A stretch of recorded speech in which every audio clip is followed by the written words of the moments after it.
Malik bin Dinar തങ്ങളുടെ മറ്റൊരു സംഭവമുണ്ട്. കള്ളു കുടിച്ച് കിടക്കുന്ന ഒരു മനുഷ്യൻ വഴിയിൽ കള്ളു കുടിച്ച് കിടക്കുകയാണ്. വായിൽ നിന്ന് നുര വരുന്നുണ്ട്. പക്ഷെ ആ കള്ളിൻ്റെ ഇടയിലും ബോധം കെട്ട് വീഴുമ്പോഴും ഇയാൾ പറയുന്നുണ്ട് അല്ലാഹ് അല്ലാഹ്.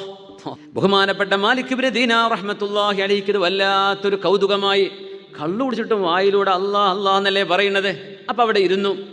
ആ കള്ളു കുടിച്ച മനുഷ്യൻ്റെ തലയിൽ ഇങ്ങനെ തലോടി വായിൽ നിന്ന് വരുന്ന നുരകളൊക്കെ ഇങ്ങനെ എടുത്തു കളഞ്ഞു.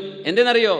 ആ വായിലൂടെ അല്ലാഹ് അല്ലാഹ് ഈ ഒരു വചനമല്ലേ കേൾക്കുന്നത്. ആ വാക്കിനൊരു ബഹുമാനല്ലേ, ആ ഇസ്മിനൊരു ശ്രേഷ്ഠതയില്ലേ. അതാര് പറഞ്ഞാലും കള്ളുകൂടി എൻ്റെ നാവെന്ന് വരുന്നതാണെങ്കിൽ പോലും അയാൾ അറിയാതെ പറയാൻ. എന്നാലും അത് അള്ളാഹുവിൻ്റെ ഇസ്മുൽ ജലാലത്താണ്, അള്ളാഹുവിൻ്റെ മഹോന്നതമായ ഇസ്മാണെന്ന് കരുതി ബഹുമാനപ്പെട്ടവർ ആ വായ എങ്ങനെ വൃത്തിയാക്കി കൊടുത്തിട്ട് ബഹുമാനപ്പെട്ടവരെങ്ങനെ എണീറ്റുപോയി.